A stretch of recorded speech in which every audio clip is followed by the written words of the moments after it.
जय हिंद, जय भारत दोस्तों। मैं पुष्पेंद्र गौड़ पुनः आपका स्वागत करता हूं मेरी चैनल गणित की चौपाल पर। दोस्तों, आज की हमारी जो विषय वस्तु है वो कक्षा 10वीं के गणित से लेकर है।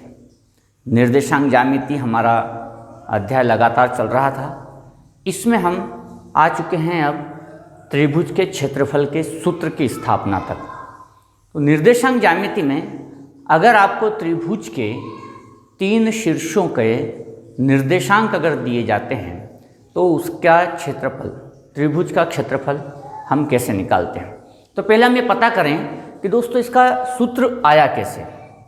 तो मान लो कि त्रिभुज ABC है, ABC, इसके जो निर्देशांक हैं A के वो x1 y1 है। तो इस तरह से अगर मैं x अक्ष पर जाता हूँ तो यहाँ x1 रहेगा और यहाँ पर y1 रहेगा।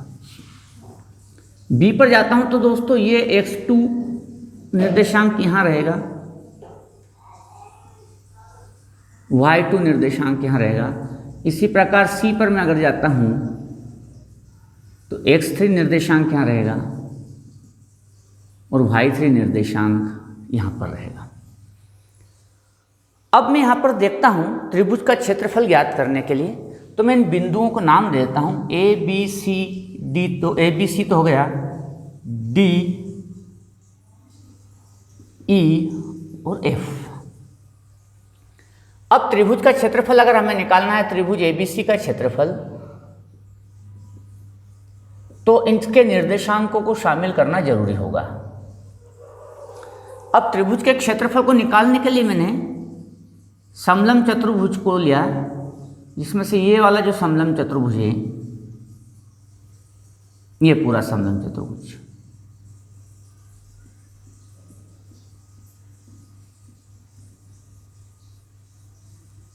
इस समलंब चतुर्भुज को लिया। तो आप देखेंगे समलंब चतुर्भुज ADEC, समलंब चतुर्भुज ADEC। फिर आपको दूसरा समलंब चतुर्भुज इधर दिख रहा होगा, ये वाला, ये एक समलंब चतुर्भुज है जिसका नाम है BCEF। तो समलंब चतुर्भुज BCEF का क्षेत्रफल।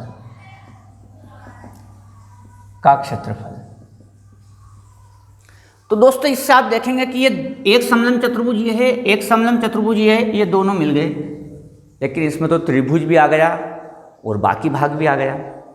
ऐसी स्थिति में दोस्तों अगर मैं इतने भाग को हटा देता हूं,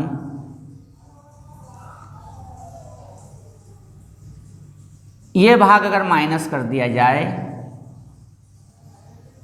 इतना भाग, तो फिर केवल बचेगा मेरा त्रिभुज का क्षेत्रफल। इसलिए जो इतना भाग है जिसको अब मैं हटा रहा हूं वो ये है, लेकिन आप देखेंगे ये भी एक समलंब चतुर्भुज है। तो इसमें से हमने माइनस किया समलंब चतुर्भुज ABFD का क्षेत्रफल। देखिए ये एक समलंब चतुर्भुज था, ये एक समलंब चतुर्भुज था, उन दोनों का क्षेत्रफल प्लस किया और फिर ये इतने क्षेत्र को अगर मैं हटा देता हूं तो आप देखेंगे कि केवल छायांकित भाग जो बच रहा है वो त्रिभुज के क्षेत्रफल का ही बच रहा है। यही छायांकित भाग त्रिभुज का क्षेत्रफल होगा। अब हम सूत्र का उपयोग करते हैं। समलंब चतुर्भुज का जो क्षेत्रफल होता है वो होता है 1/2 गुणित समांतर भुजाओं की लंबाई का योग। तो जो हमारा त्रिभुज है वो है त्रिभुज ADEC। इसमें समांतर भुजाएं हैं AD, यह है AD और EC, गुणित ऊंचाई। तो ADEC की जो ऊंचाई है वो है DE। इसके बाद जो दूसरा क्षेत्रफल है वो है समांतर चतुर्भुज BCEF का क्षेत्रफल। तो BCEF का क्षेत्रफल यहाँ से लेंगे, इसमें समांतर भुजाएं जो हैं उनका जो लंबाई का योग है वो होगा सी ई धन बी एफ गुणित ऊंचाई हो जाएगी आपकी ई एफ। ये आपका एक समलंब चतुर्भुज हो गया, एक समलंब चतुर्भुज हो गया, माइनस समांतर चतुर्भुज ए बी एफ डी का क्षेत्रफल। तो ए बी एफ डी बिल्कुल क्लियर दिख रहा है आपको, ए बी एफ डी, इसमें समांतर भुजाएं ये हैं। तो 1/2 समांतर भुजाएं ए डी धन बी एफ गुणित ऊंचाई, ऊंचाई हो गई आपकी डी एफ। बस दोस्तों अब इसके बाद इसमें मान रखते जाते हैं। 1/2 ए डी, ये रहा ए डी, और ए डी जो है आपका y1 है। ए डी जो है दोस्तों मूल बिंदु से जो दूरी है y1 धन ई सी, ये रहा ई सी, ई सी की जो दूरी है वो है y3 गुणित डी ई। तो दोस्तों ये है डी ई, डी ई यहां से यहां तक है केवल। तो जो डी ई बनेगा वो यहां से यहां तक की दूरी में से इतना माइनस हो जाएगा, ये दूरी माइनस हो जाएगी, x3 में से x1 माइनस हो जाएगा। तो ये हो गया x3 माइनस x1। ये पहला सूत्र हो गया, प्लस 1/2 सी ई, ये रहा सी और ये रहा ई, सी ई है मेरा y3 प्लस बी एफ, ये रहा बी एफ, बी एफ है y2, अब है ई एफ। तो दोस्तों ये रहा ई एफ, ई एफ मुझे यहां से यहां तक चाहिए, इतना चाहिए। तो इतने में से इतना माइनस कर दें तो आपका सी एफ हो जाएगा। तो ये जो है x2 है और उसमें से माइनस क्या x3, x2 minus x3 minus 1/2 A D plus B F, A D ये रहा ए डी जो कि y1 है, प्लस बी एफ ये रहा बी एफ जो कि y2 है, गुणित डी एफ। तो दोस्तों ये रहा डी और ये रहा एफ, इतना चाहिए। तो यहां से यहां तक x2 है, उसमें से इतना माइनस कर दें तो x2 माइनस x1। तो इस प्रकार से हमने इनके मान को रख लिया है। अब इसे हमें हल करना है। तो सबसे पहले 1/2 तो पूरे में से कॉमन ले लें आप लोग। 1/2 मैंने कॉमन लिया तो आप देखेंगे अंदर बच गया y1 plus y3 x3 minus x1। 1/2 common आ गया तो y3 plus y2 x3 x2 minus x3 minus y1 plus y2 y1 plus y2 x2 minus x1 x2 minus x1। तो इस प्रकार से हम यहाँ तक आ गए। इसको भी आप सूत्र के रूप में उपयोग कर सकते हैं, ये भी एक सूत्र ही है, लेकिन इसको याद रखना थोड़ा कठिन होता है, इसलिए इसको और सरल किया जाता है। तो अब देखो यहाँ पर जो गुणा हो रहे हैं, इसका इसमें गुणा हो रहा है, इसका इसमें गुणा हो रहा है, इसका इसमें गुणा हो रहा है, तो चिन्हों का ध्यान रखते हुए हम इसका गुणा कर लेते हैं। यहाँ पर दोस्तों हमने y1 का x3 से गुणा किया तो y1 x3, y1 का x1 से गुणा किया तो y1 x1, फिर y3 का x3 से गुणा किया y3 x3 माइनस y3 का x1 से गुणा किया। तो इस प्रकार से इस पूरे गुणा को हमने यहाँ पर कर लिया है।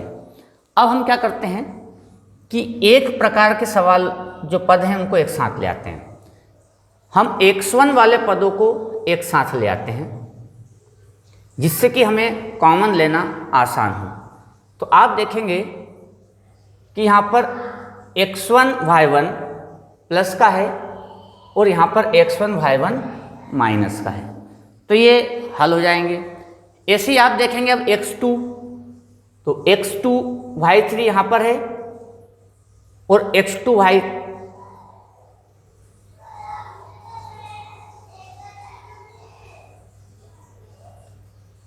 x1 के पद ये रहे, y2 x1 minus y3 x1, ये आपका x1 वाले पद हो गए। फिर इसके बाद आपके पास एक पद ये है x1 का,